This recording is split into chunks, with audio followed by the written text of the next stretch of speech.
আপনারা দেখতে পাচ্ছেন এটা হলো বারাপিটু টানেল নম্বর, পেছন সাইড। এটা ব্রিজের মোটামুটি কাজ ভালোই চলছে।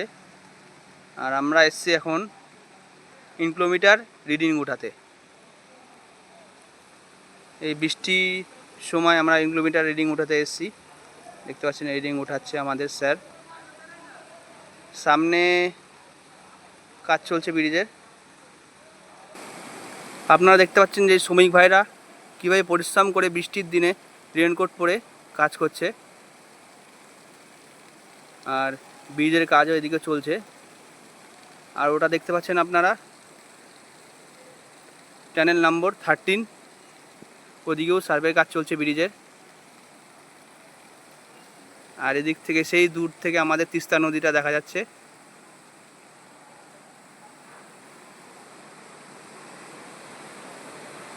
আজকের ভিডিও এইটুকুই। ভিডিওটা ভালো লাগলে আপনারা লাইক করে দেবেন। Bye bye.